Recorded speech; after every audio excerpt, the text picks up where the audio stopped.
Bom dia. Como é possível manter um bom relacionamento conjugal com uma pessoa esquizofrênica? E eu aumento um pouquinho. Essa pessoa que está tendo um relacionamento com alguém esquizofrênica não tornar-se também esquizofrênica, não, de certa forma? Não necessariamente. Não necessariamente. A Agora, barra é pesada, tem né? gente que faz relações simbióticas com tudo, né? Então, Transforma naquilo que faz relaciona. relações, se simbiotiza como então não se pode dizer não jamais, de modo claro. algum. Depende do nível de codependência. Né?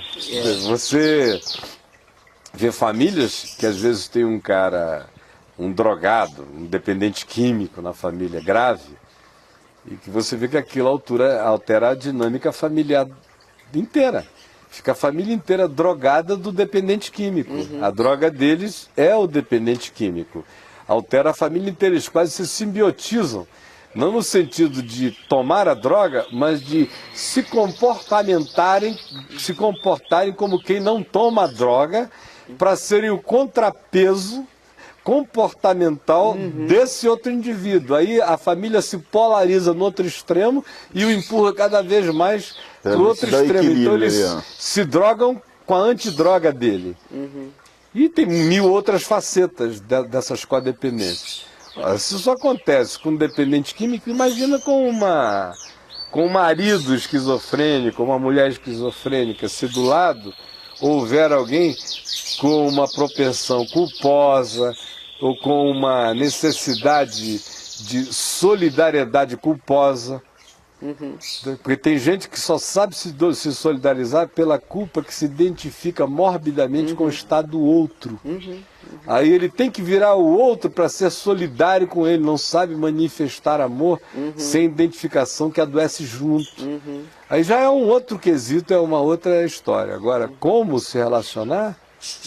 No caso da conjugalidade, se a intensidade da esquizofrenia não for muito grande, existem pessoas casadas com gente esquizofrênica, medicada, sendo levada à psicoterapia, ajudada a vida inteira.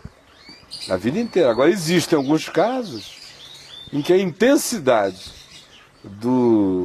da disfunção manifesta, ou da anomalia comportamental, ou do surto, ganham contornos tão intensos que inviabiliza a vida para um bocado de gente que ou não tem a estrutura para lidar, ou simplesmente porque o negócio é mais do que pesado mesmo. E tem muita gente que joga a toalha, e ninguém pode culpar ninguém por causa disso. Né? Por não tem suportar o que peso. respeitar quem não aguenta lidar com aquilo, que é uma outra coisa também terrível, é carregar a culpa de não ter conseguido ter a força de lidar com aquela situação. Adoece todo mundo, que é né? outra desgraça. Então é preciso ter o respeito e a reverência também pela fraqueza daquele que diz: olha, o meu cônjuge é um esquizofrênico, num estado gravíssimo, eu não tenho condição de carregar esse peso, para mim é impossível, eu não tenho essa estrutura, não dá para mim. É lamentável, mas, meu Deus, essa outra pessoa existe e para ela não está dando. Então aí é que o elemento familiar mais amplo precisa existir, não é?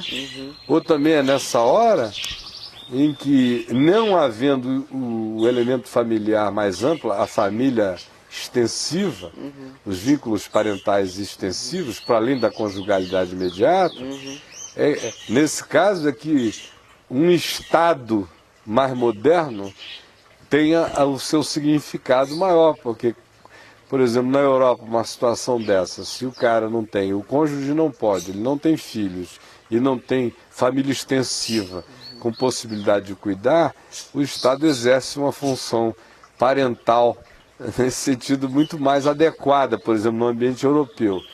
Aqui no nosso ambiente é uma desgraça, o cara vai para uma penitenciária de preso se a família não se interessar por ele.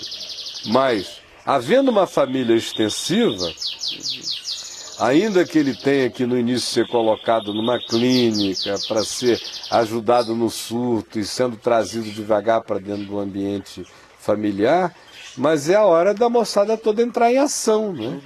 Em relação a esse ente querido, talvez já não tão desejado, porque esse é um outro fenômeno. A família continua a amar e não consegue desejar o ser amado, porque a inconveniência que aquilo traz para a família, porque às vezes esse indivíduo também é o espelho mais chocante dessa família, porque o esquizofrênico também carrega muitas vezes o poder na esquizofrenia dele de refletir a disfuncionalidade cultural da família inteira, onde seu louco beleza, o The Fool on the Hill, sentado lá em cima, seeing the world spinning around, vendo muito mais coisas do que está todo mundo vendo, e refletindo na falta de censura dele, no lóbulo frontal não ativado para dizer isso pode, isso não pode,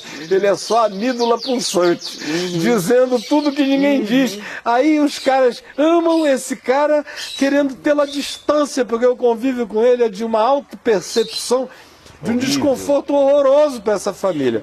Às vezes é pela vergonha da disfuncionalidade social do sujeito, misturada também com a incapacidade do encaramento, do autoencaramento, que aquela enfermidade força, ou aquela disfunção mental força a família inteira a ter que lidar com ela, ou a ter que se reorganizar como família para admitir que eles são uma família capaz de produzir uma anomalia, que é uma outra dificuldade familiar absurda. Toda família quer se tornar incapaz de produzir anomalia.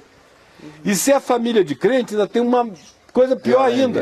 Aí diz assim, o Senhor, minha semente é do Senhor, dedicada ao Senhor, a minha casa é do Senhor, não sei o que é do Senhor, a minha mente é do Senhor. Mas meu fígado também eu tive 2 hepatites, quase morri. Né? Meu intestino também é do Senhor, mas tem uma diverticulite aqui que se eu comer qualquer coisa, eu vou passar o dia no banheiro. O meu rins são do Senhor, mas tem depósitos de minerais que eu preciso beber muita água para eles não se acumularem. Tem um monte de coisas, tudo meu é do Senhor, mas tem algumas que estão precisando de tratamento. Meu coração é do Senhor, mas eu fiquei 30 anos fibrilando. Se não tivesse feito uma intervenção há 8 meses atrás, estava fibrilando hoje. Meu coração é do Senhor. O meu cérebro é do Senhor. Mas meu cérebro também, como meu coração, meu fígado, a moela da galinha. Ele pode ser alterado. Agora, o meu fígado não nasceu doente, foi o ambiente que o hepatizou. Porque eu fui pintar um barco missionário na beira do rio Amazonas, atolado em água com cocô o dia inteiro, até a canela, que peguei uma hepatite. E daí? Vamos tratar da hepatite, sem amaldiçoar o fígado.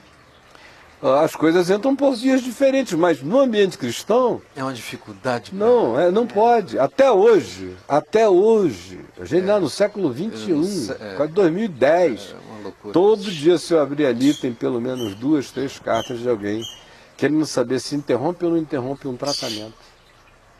Porque o tratamento significa que a pessoa está fazendo psicoterapia acompanhada de algum tipo de medicina psiquiátrica para acalmar no processo.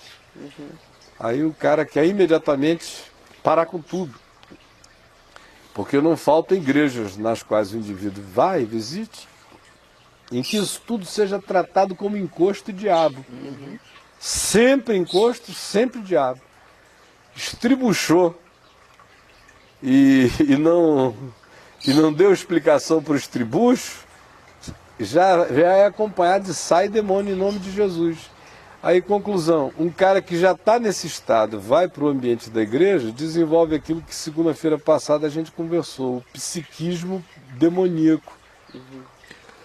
Porque a cultura da igreja é uma cultura de demônios, Não tenho dúvida.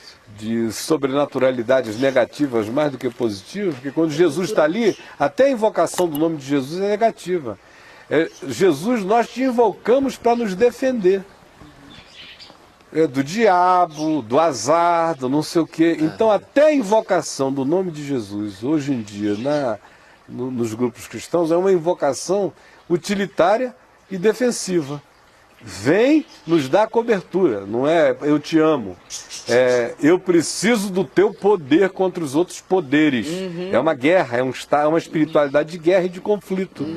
O tempo todo, de suspeição, de paranoia. De medo, De né? medo.